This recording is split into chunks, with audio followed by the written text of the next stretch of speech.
efficiency in HVAC is a very vast subject, and there is always scope in every aspects of the HVAC system. Be it if you take one component, every component is having their potential to save the energy. But today we will not cover everything, but related with only four items. Anyway, in due course you will come to know.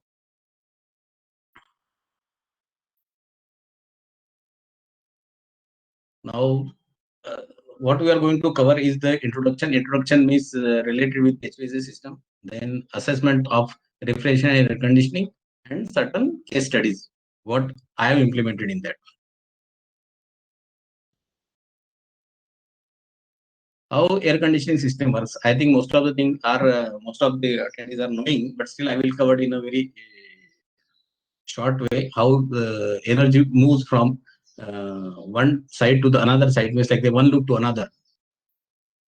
So this is the how that air conditioning system works. Means whatever the area is air conditioned, there the heat is getting absorbed across the cooling coil. So refrigerant is absorbing the heat, and by that way the uh, media or phase of the refrigerant is getting changed from the liquid to the vapor. And by that way that there is a chill water, means that the heat is getting extended to the chill water, not the refrigerant. Because wherever there is a direct split air conditioners are there, and DX systems are there, that the heat is getting exchanged with the refrigerant system. But in case of the chill water system, it is getting exchanged to the chill water, where the chill water is entering in the coil at 7 degrees centigrade and leaving at 12 degrees centigrade. And finally, that comes to the evaporator, where again it exchanges the heat with the refrigerant. So there is a phase change happens from the liquid to the vapor. And whatever that vapor is there, that it get compressed, and whatever the compressed refrigerant is getting delivered in the condenser. So by that way, the refrigerant cycle goes. So whatever is heat is absorbed in the conditioned area, that is elevated to the condenser, and from in condenser again there is a water cooled condenser, where uh, water is getting circulated, wherein the generally temperature of entering water is 30 to 32 degrees centigrade and leaving some 35 to 37 degrees. And by the natural evaporation in cooling tower, the heat is getting dissipated to the atmosphere. So this is the way that air conditioning system works. So means heat is getting absorbed and it is elevated to higher temperature, and that whatever the absorbed energy is there, that is dissipated at a higher temperature. So that is, in short, it is called as the heat pump. That means it is getting pumped from the lower temperature to the higher temperature. That's what it is called the heat pump also. This is indoor air loop, chill water loop, refrigerant loop, then condenser water loop, and then cooling water loop. So these are the 5 loops are there. So I am not covered the other aspects of the refrigerant system or means condenser, cooler. So there are there, but I understand that everybody is understanding that. But I'm only concentrating on the some of the parameters where a large amount of energy can be saved. So assessment of refrigeration is cooling effect. Tons of refrigeration 1 ton is equal to 3000 kilocalories per hour. And how that tons of refrigeration is getting calculated? It's QCP into delta T, mass flow rate of coolant, and the specific heat of the coolant, inlet outlet temperature of the coolant. So this is the formula, everybody is aware of it.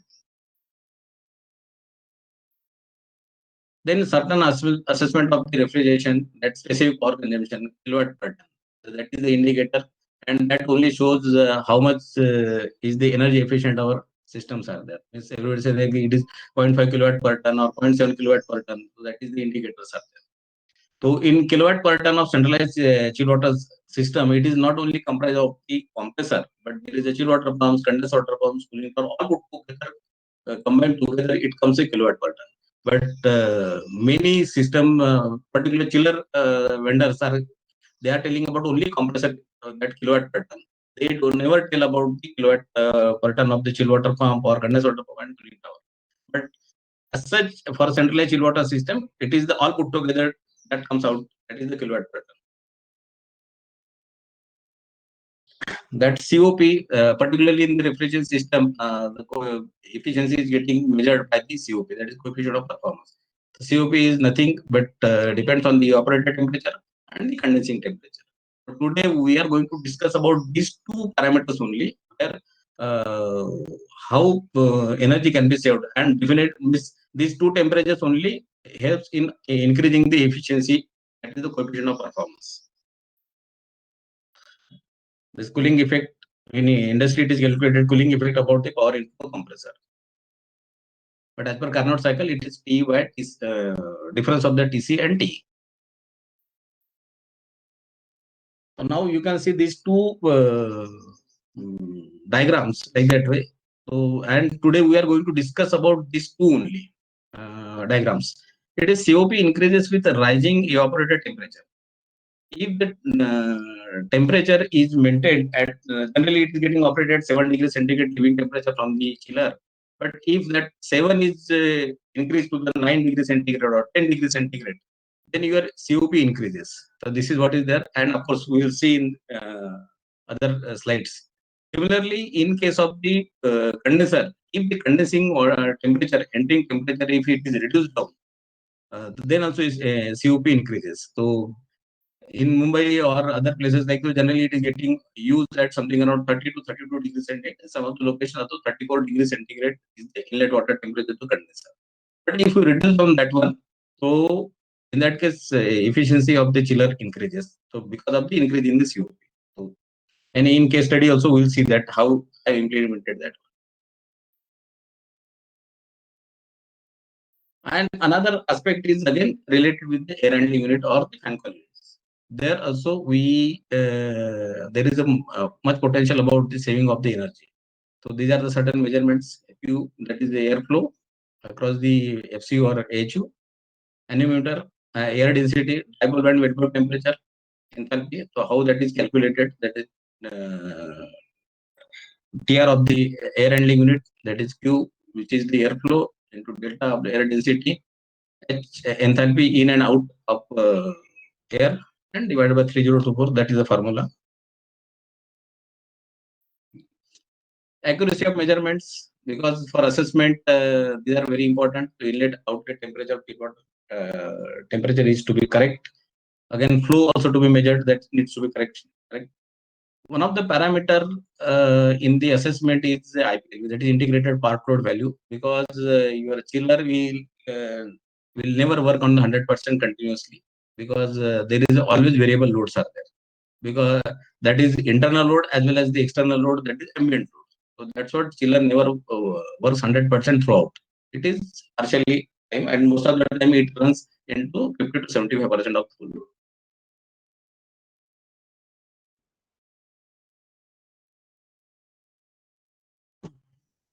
Again, assessment of cooling tower. Is most installed cooling towers are with approach of 4 to 5 degrees centigrade, because it is related with the our condenser. Uh, Particularly in Nagpur, monsoon WBT, wet bulb temperature goes to 27 degrees centigrade in monsoon. And with approach of 4 degrees centigrade, we can, living temperature, which is the entering temperature to condenser, is 31 degrees centigrade. But generally, everybody designs at 30 to 33 degrees centigrade. And by that way, we are operating the chiller at higher condenser inlet water temperature. But if we approach is reduced down, the fan motor consumption is increasing. It's like that from 4 degrees centigrade. If we reduce down to 3 degrees centigrade or 2 degrees centigrade, of course, 2 degrees centigrade again it is this one. But nowadays the cooling towers are available with approach of 1 degree centigrade also. So by that way, if we go with 1 degree centigrade, so we can get temperature of 28 degrees centigrade. But by doing that one, what will happen? The fan motor power consumption will go up, of course. But overall, the chiller power consumption will reduce down drastically.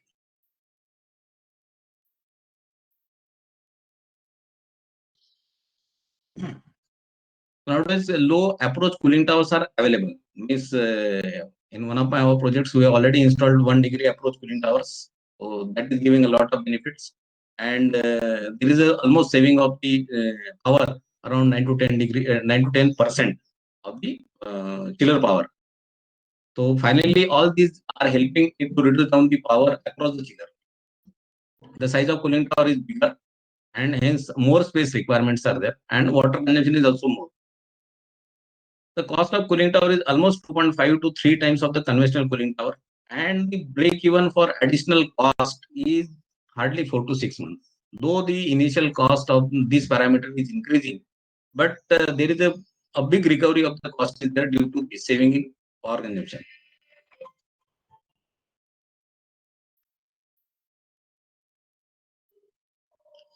Now this is regarding with the cooling tower which we have seen it. And finally, what happens in cooling tower, if your approach is reduced down, so there is a saving in the power consumption, and so that we can operate the condenser at 28 degrees centigrade instead of 32 degrees centigrade. If we operate at the 28 degrees centigrade, to almost 10% of energy is getting saved by 4 degrees centigrade. Similarly, there is again saving across the evaporated temperature, means that is air handling. Most of the AHUs are installed or selected at the face velocity of 500 to 600 ppm, that is 2.5 to 3 meter per second, with chill water inlet temperature, inlet and outlet temperature of 7 to 12 degrees centigrade.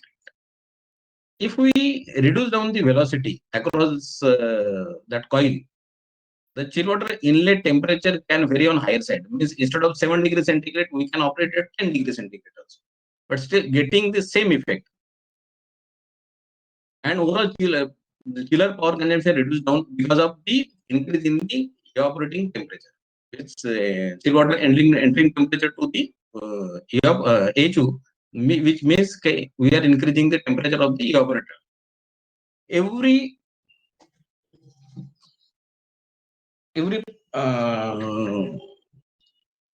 of the 0.55 degree of this one is saving the power of almost 3%.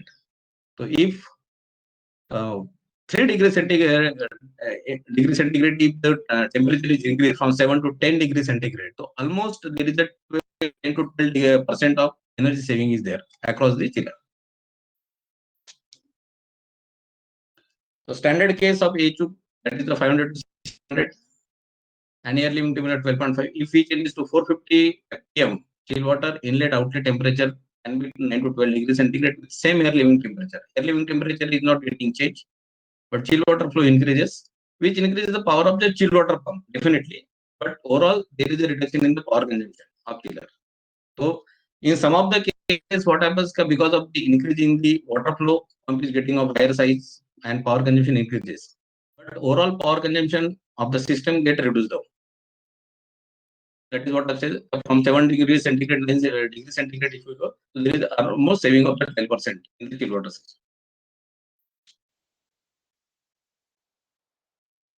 Due to lower velocity across the cooling coil, the size of HU is increasing. It is a bigger size HU, which needs higher footprint areas, which adds cost for the HU and chill water circulation pump. But additional cost of HU and pumps can be recovered within 6 to 8 months. 6 to 8 months of operation. Again, there is in across the HU, what happens? There is the motor capacity is getting reduced down because of the lower velocity. So that's what there is a low static pressures. When static pressure is less, so that's what motor capacity is reduced down. So here there is a saving is there.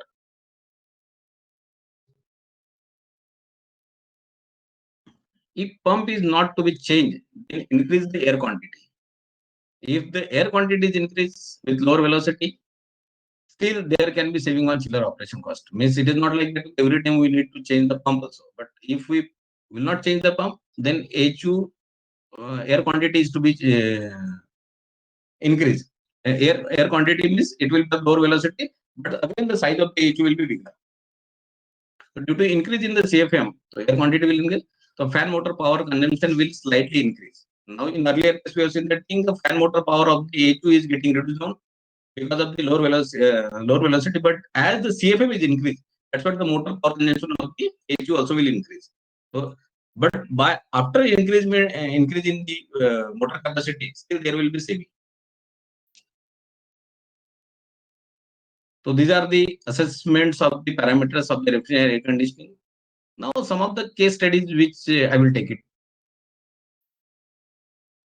In Mumbai, at DY Patel Management School, Nerul, we have installed there the low approach cooling tower with 1 degree centigrade. So generally, all cooling towers are getting selected with the approach of the 4 degrees centigrade, but here we have installed with the 1 degree. And that has given a drastic saving of power across the chiller. Again, we have gone with the underfloor air distribution. So, wherein the chill water is designed, its inlet temperature of 12 degrees centigrade and leaving it 17 degrees centigrade. So, that way also saved a lot of energy because we have increased the air chill water entering temperature to the HU from 7 degrees centigrade to straight away 12 degrees centigrade. 5 degrees centigrade we have increased.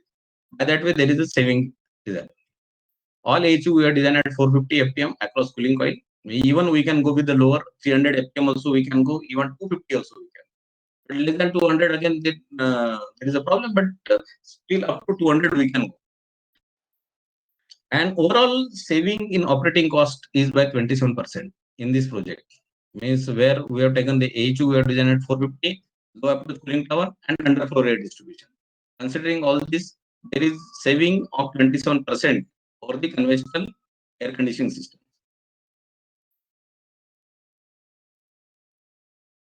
Another case study is I did at Hotel Babylon International Raipur, where low approach cooling tower we have taken, but of course not the 4 degrees centigrade, it's 3 degrees centigrade.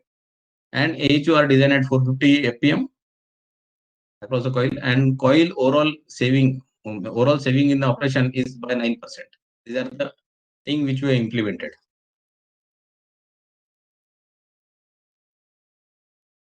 One more case study is at Vardhan Textiles Bhopal, where each were designed at 400 APM because chiller and pump they want to have the same. But we have changed the HO and with 400 APM across cooling coil. And there also we have seen there is a overall saving in operating cost by 13%. The rest of the things we have kept same, but only changing the velocity of HO, we have saved the 13% operating cost.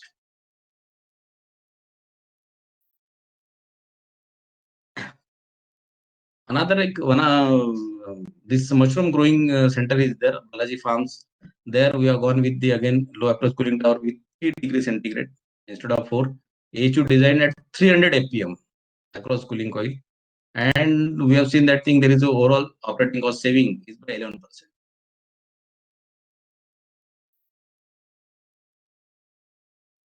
The certain golden rules are there, like raising chill water temperature, living water temperature by 1 degree centigrade, we can save around 3% of the power, overall power. And again, with reduction of 0.55 degree centigrade in cooling tower of living water temperature, we can save another 3% power saving. So these are the things if we followed religiously and sincerely, so definitely there is a big amount of the energy savings are happening. Again, there is a with lower velocity by 100 FPM, 0.5, we can see that there is a power saving of 9% in the fan motor because of the low static pressure. If we follow these three things, so definitely we are having the overall energy savings. Apart from that, there are many are there which I have not covered today because those are related with the particularly with operation or the product. This one. So this is the system related with the what we can do with the existing system, but still we can save the energy. Means if the product development are there, then there are many are there. Optimizing process flow, heat exchange, maintaining heat exchange surfaces, and maintenance is also one of the part where regularly quality of water is to maintain and the regular scaling of the condenser is to be maintained, cleaning of the coil, and again there are the many UVGI which is comes there. By that way we can keep the HU coil as a clean. So by that way there is a reduction in the reduction in the choking. By that way we can save the energy. So this is the short presentation which I got only with related with 2 points. So I welcome any points which we need to discuss. So definitely I am open for that.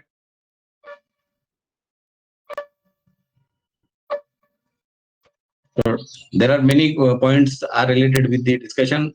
How we can save that one. So there's one question. How to reduce the FPM of airflow without changing the coil of AHU? How? Can you repeat, ma'am, again? To reduce the FPM of airflow without changing the coil of AHU. Without changing the coil of AHU. In that case, if we reduce down the velocity across the coil, then your air leaving temperature will drop down. But because of the less CFM, we will not be able to cater the area. So overall, the saving will be there, but that comfort will go down because of the lowering temperature. Okay. I hope that answers your query, Mr. Yashwant. And like if you would like to speak, I will give you that access. If we can speak, so that will be better further. Yeah.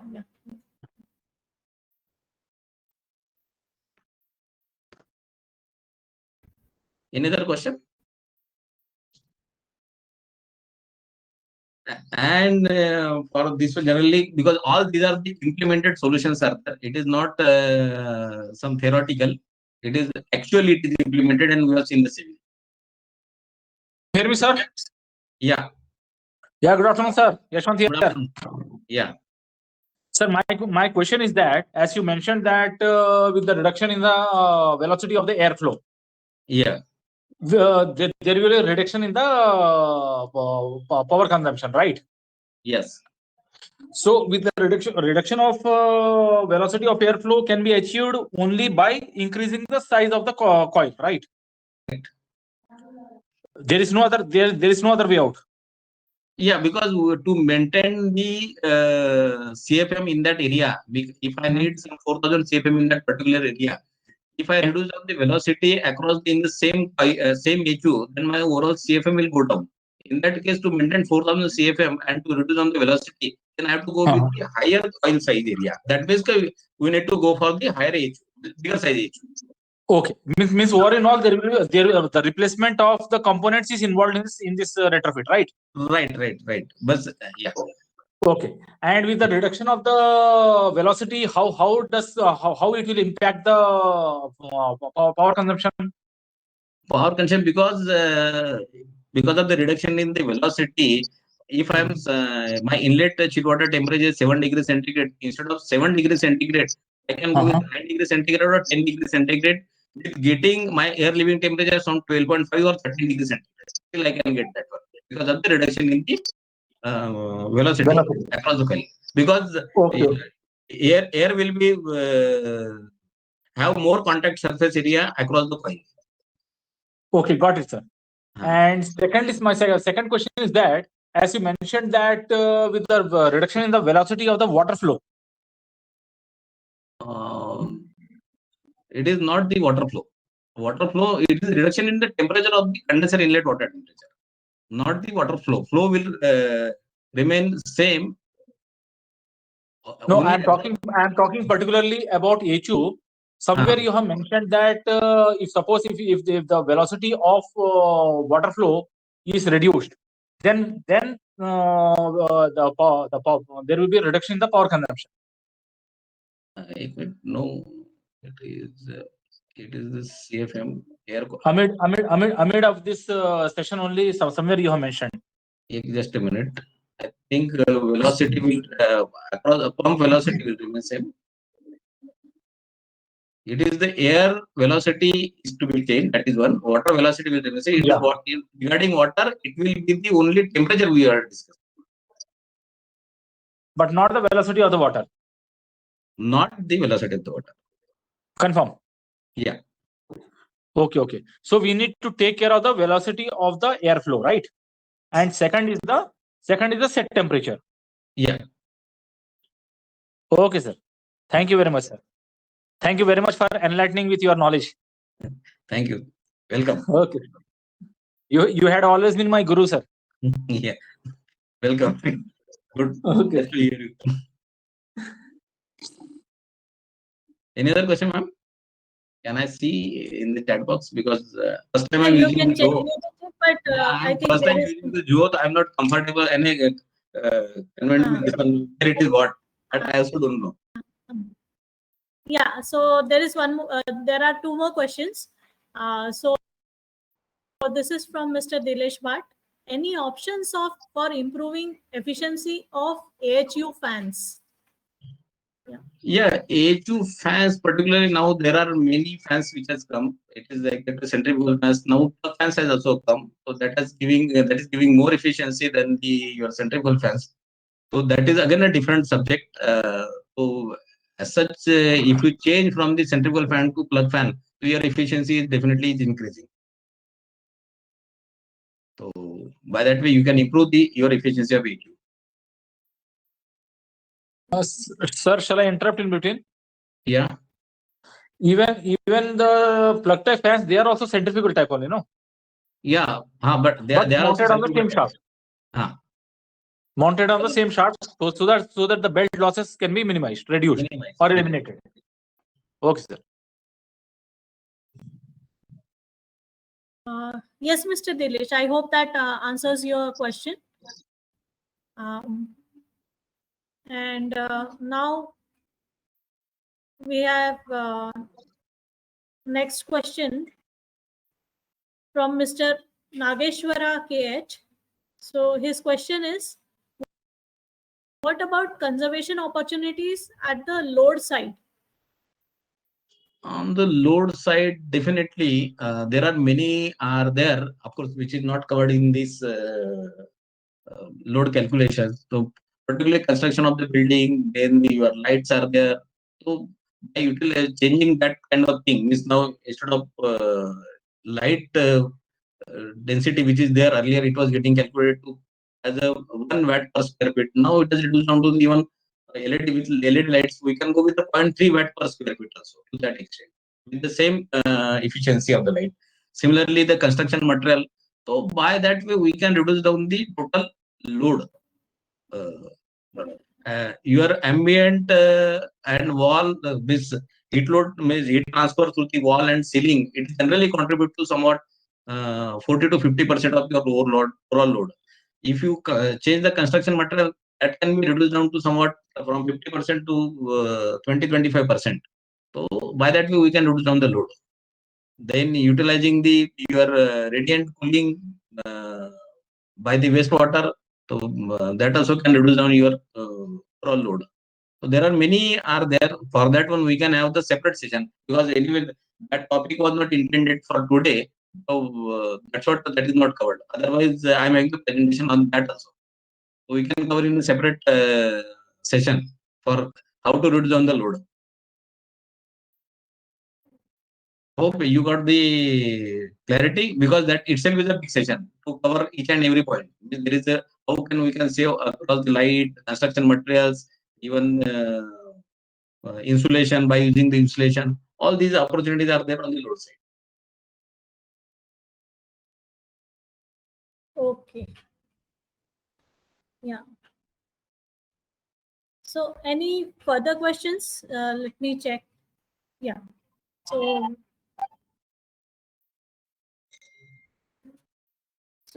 if you have any questions, you can even raise your hands so that we can give you an opportunity to raise your question. Ma'am, we can have one more session on the load, how the opportunities are there for the load reduction. So that we can have separate session. Because today that was not intended to cover. Sometime. Yes. Sometime later. Yeah, definitely we'll have it sometime. So are there any further questions?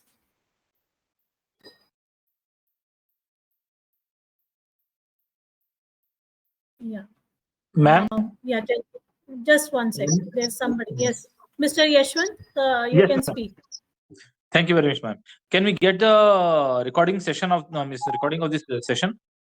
All the recordings are always hosted on our AEE Western India page on the LinkedIn. So in a day or two, it will be posted there, and you can have the from there. Okay, ma'am. Thank you very much. Okay. Thanks.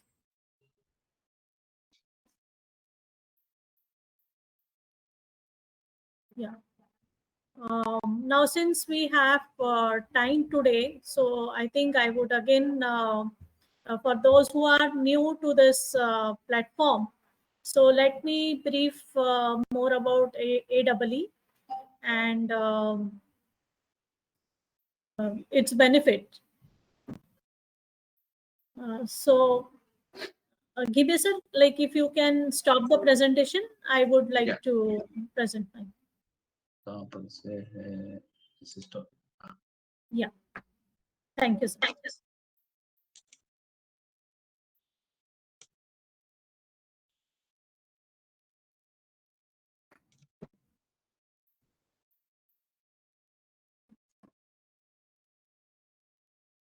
Yeah, presentation is now this one, na? That's fine. It has been done.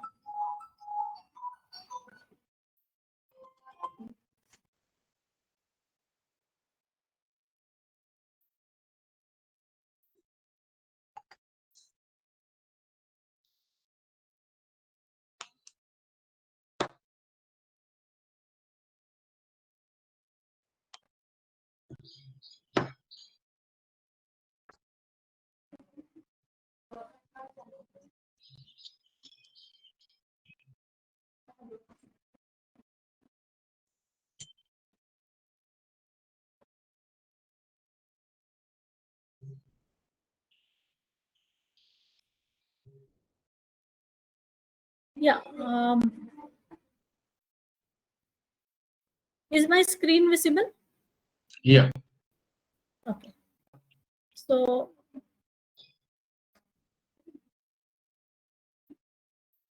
let me tell you more about AEE, its benefits, and its benefits. I'll not take the latter part of it, but yeah. So this AEE is a non-profit organization which is dedicated to serving members and other industry professionals who are working to improve energy efficiency, to save energy, reduce GHG, and make building perform better, and help the reach goals of net zero. So this is a network of over 18,000 members with 25,000 certified individuals in over 100 countries. And it serves your needs for career development, networking, and recognitions. Since this is a worldwide organization, so major what AEE offers is membership, certification. Like we have Bureau of Energy Efficiency, Certified Energy Auditor, and Certified Energy Manager certifications. Similarly, AEE also has CEA and CEM certification along with their many other certifications. So these certifications are recognized worldwide. So whenever there is some international assignments, so that time these certificates are used. Then events are also organized by AEE, wherein people across world gather to discuss more on energy efficiency, latest trends and technologies of AEE. And of course, the training is a very important part of this web AEE. So again, what you get when you become a member of this AEE, so you get to attend webinars that are hosted by headquarters and other chapters around the world. Then you are connected to unique groups of industries and professionals. And these individuals are very experienced or leaders in their field.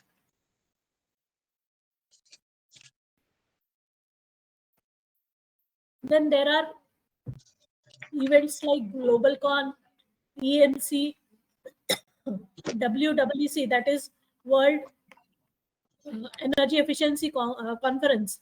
So these are the annual events that are conducted by AEE in addition to other events which are conducted by the chapters, various chapters. So you can attend all these events. So these are the certifications that are offered by AEE. So whatever is your area of work related to energy, so you can choose your certifications accordingly.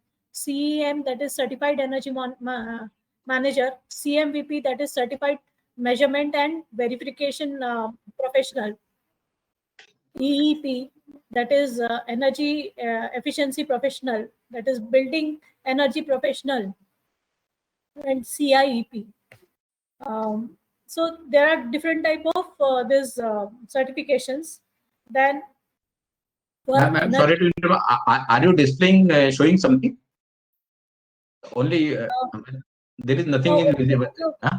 So that's what I asked, whether my screen is visible. So anyway. Your screen is visible, but only nothing is displayed there. Okay. So sorry. I'll share again.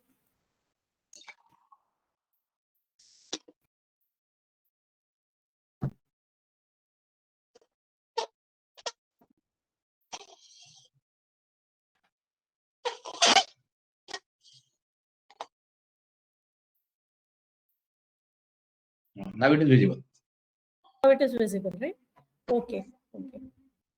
Anyways, I'll go to the back slide, previous slides. Like these are the what it has AEE has to offer, that is memberships, certification, events, and trainings. And so as a member, you get to attend various webinars that are conducted by AEE, and you are a part of a network, worldwide network, and you get access to unique group of industries and professionals.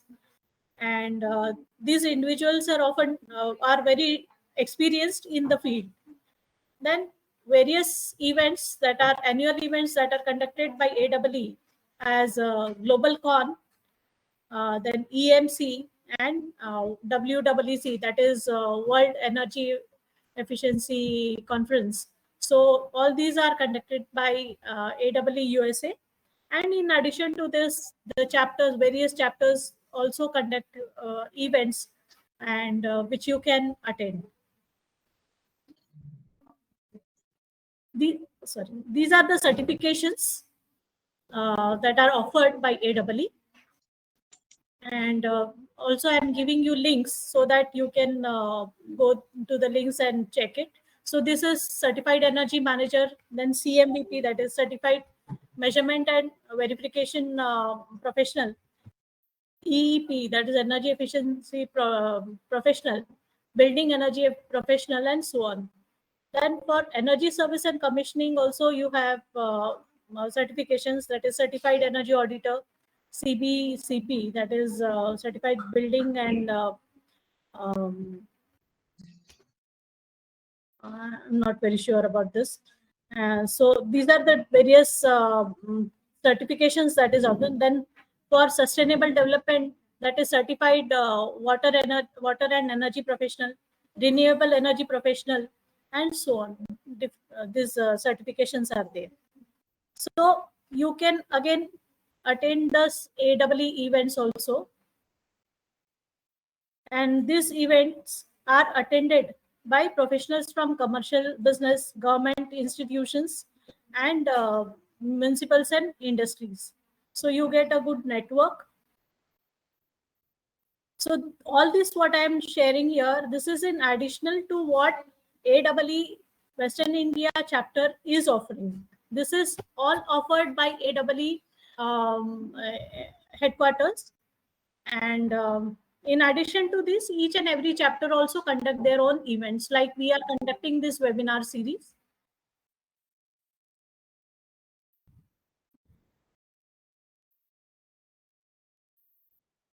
Yeah.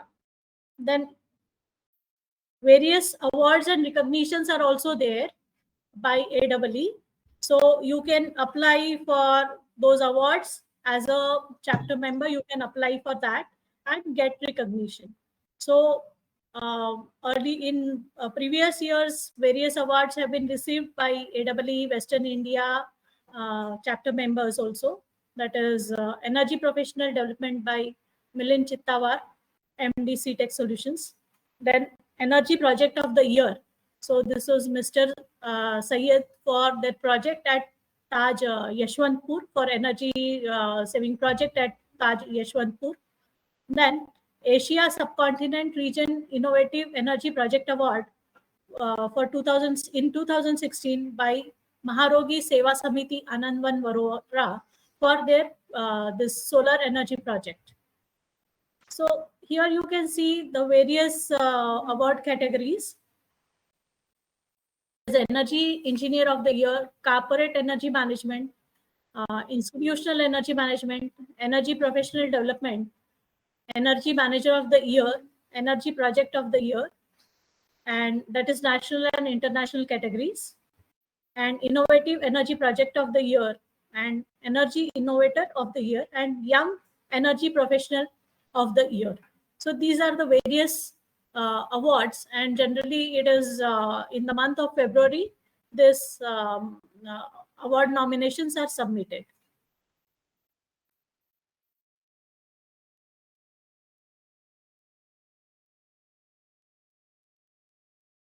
These are the past activities by AEE Western India chapter. So we, as for this particular chapter also, we had conducted some award competitions for like AEE USA, we also conducted an awards for especially for Indian companies.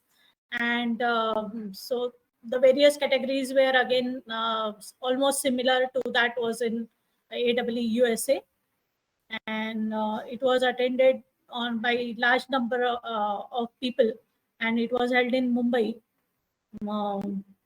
So again here you can see that we felicitated Mr. Syed Salim, Director of Engineering, Vimantabai Taj, Yashwantpur, for this particular, for receiving that award.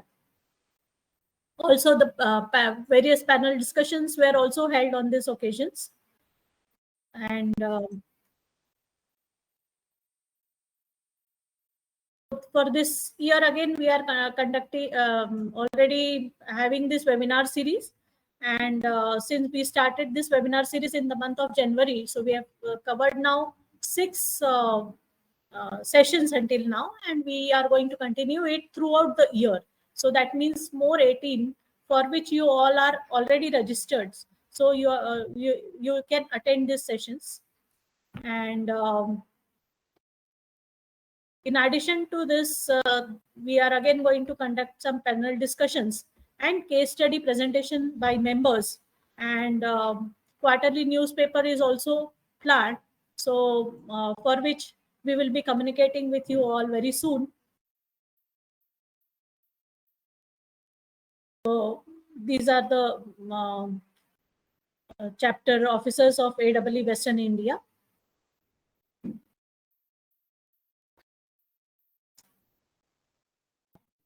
So this is all about AEE Western India chapter. And from April onwards, AEE fees has been reduced, annual fees has been reduced from $90 to $40. So I encourage you all to be a part of this chapter, and let me know if you are interested to join this chapter, chapter. So you can connect me on WhatsApp, and my number, I am typing it in the chat box. That is 982307172, and email address is AEE Western India @gmail.com.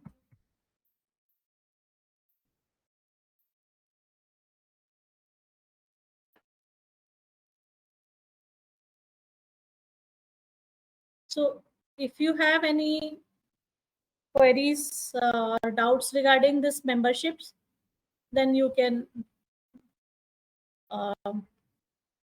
write in the chat box or raise your hand so that we can take it.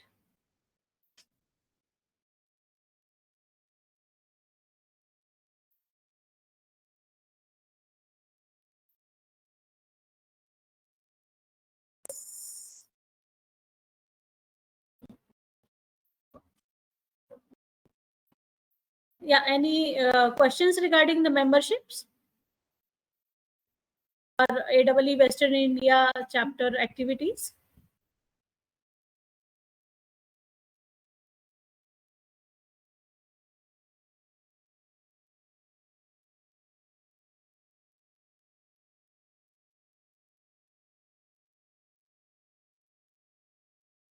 Also, if any one of you are interested to take a session on this forum, so do let us know.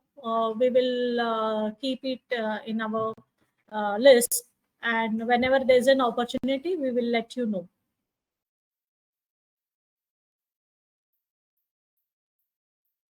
So if there are no questions, and since we have completed the session also, so I stop. I think we should stop the session now.